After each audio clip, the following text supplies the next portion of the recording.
Healing Hurt People Chicago was founded here in Chicago in 2013.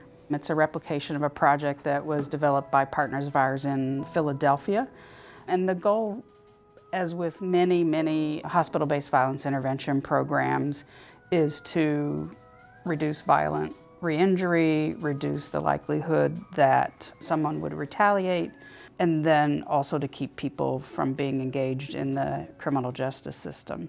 For us at Healing Hurt People Chicago, we're interested and committed to those things, but also to promoting healing and recovery from traumatic injury. The lives of people we take care of are very complex. Often a participant will come to us with a long history of traumatic exposure, either exposure to community violence, or themselves may have had a previous traumatic or violent injury.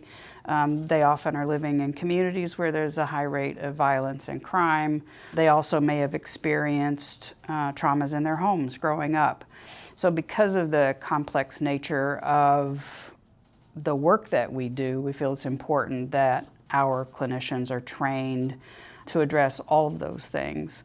And while we provide intensive case management services, it really is more than what many case management organizations provide, which often is identifying needs and then making referrals. But for Healing Hurt People, our staff identify the needs that folks have, and then they go about the business of going with them to help them get access to the resources they need. Embedded in the way that we approach our work is the notion of self. And self is an acronym for safety, emotions, loss, and future.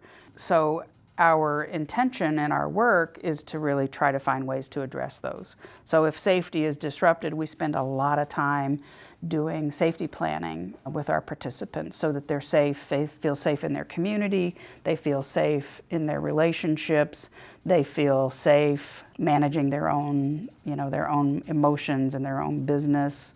If their emotional state is disrupted, we spend a lot of time helping people understand what those emotional states are and developing a language for it. And that there are, for example, many ways to talk about and express anger, for example, and to do it in ways that aren't destructive or self-destructive. So helping people to identify what those emotional states are, develop a language, and then also develop some skills for emotional self-regulation so that they feel not only safe within themselves as an emotional human being, but they're also not in a place where they're creating harm for people in their families and their immediate surroundings. Loss is another one of those. There are many losses that occur, for example, because of the traumatic injury that they've had. So, for example, a lot of the young people we work with have a loss of kind of their normal body image because now they have scars from surgery or from the bullet wounds, or they have the loss of mobility with spinal cord injuries, for example.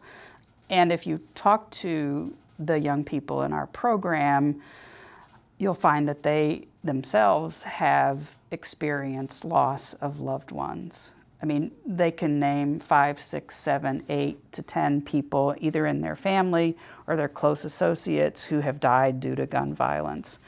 So we actually spend a lot of time helping folks sort of grieve, name, deal with the losses that they've experienced so that healing can happen moving forward. I think the thing that really drives a lot of recovery for folks is this notion of future. So imagine if you've been shot and you all of a sudden have lost a limb or are confined to a wheelchair for the rest of your life because of a spinal cord injury.